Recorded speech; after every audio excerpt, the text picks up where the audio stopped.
लोकसभा के चुनाव की तिथियां घोषित हो चुकी हैं और भारतीय जनता पार्टी के करोड़ों कार्यकर्ताओं ने इस लोकतंत्र के उत्सव को नमो उत्सव के रूप में लिया है। और अब जिस तरह से देश एक लॉन्चिंग प्लेटफॉर्म पर आकर के विकसित भारत बनने की दिशा में आगे चल पड़ा है और देश को ये विश्वास हो गया है कि विकसित भारत के बनने की आधारशिला अगले 5 वर्षों में रखी जाएगी और नरेंद्र मोदी ही एकमात्र विकल्प है, तब देश की जनता ने जो भरोसा और विश्वास प्रदर्शित किया उसके आधार पर भारतीय जनता पार्टी के शीर्ष नेतृत्व ने तय किया कि हम अब की बार 370 के पार जाएंगे और एनडीए 400 के पार जाएगा। और ये बहुमत, ये प्रचंड बहुमत इसलिए आवश्यक है कि देश के हित में और देश को विकसित बनाने के लिए कई कड़े और बड़े फैसले लेने की आवश्यकता है। और मुझे पूरा भरोसा है कि जो काम हमने पिछले 10 साल तक किया है और जिस तरह से देश एक नए आत्मविश्वास से लबरेज होकर आशा के साथ में, विश्वास के साथ में सधे हुए कदमों से आगे बढ़ रहा है, देश निश्चित ही बहुत बड़ा आशीर्वाद भारतीय जनता पार्टी को देगा।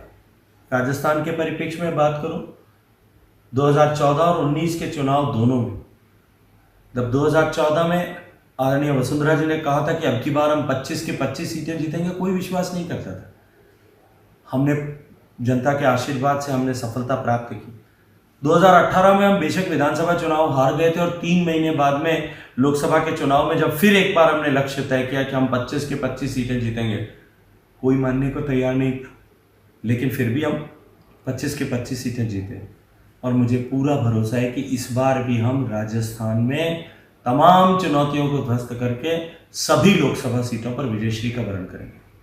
और वहां शासकीय संरक्षण में उनके ऊपर मजहब के आधार पर अत्याचार होता है, अपनी बहू बेटियों की इज्जत को बचाने के लिए अपना सब कुछ गंवा करके वो भारत में आते हैं, लेकिन उनकी स्थिति आसमान से टपके और खजूर पर अटके जैसी होती है। अब ऐसे गरीब कुचले हुए लोगों को राहत प्रदान करने के लिए जब सीएए का कानून बनाया गया, मैं समझ नहीं पाता कि विपक्ष को इसमें क्या कष्ट था।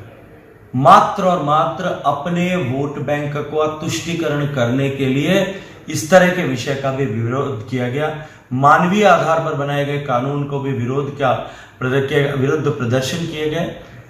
राजनीति तो उन विरोध प्रदर्शन करने वालों ने की है, हमने तो मानवता का माननीय मोदी जी के नेतृत्व में प्रदर्शन किया है। देखिए, गठबंधन जिसकी चर्चा आप कर रहे हैं, ये एक ऐसे लोगों का एकत्रीकरण था जो सब भ्रष्टाचार के किसी न किसी मामले में, किसी बड़े मामले में अपेक्षित थे, वांछित थे।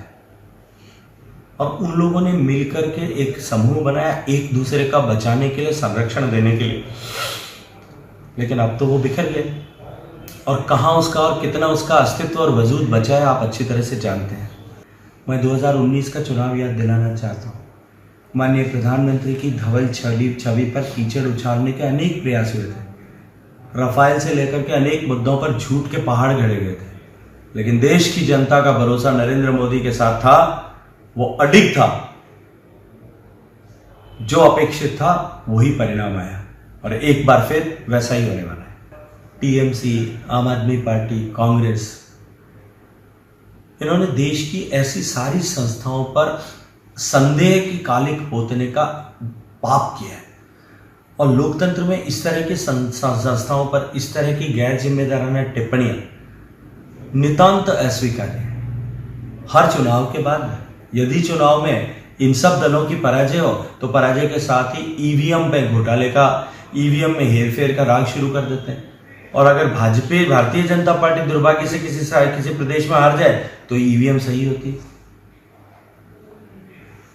ये अपनी अनुकूलता के आधार पर टिप्पणियां करने की जो राजनीति है, इसको देश की जनता जानती, पहचानती और समझती है।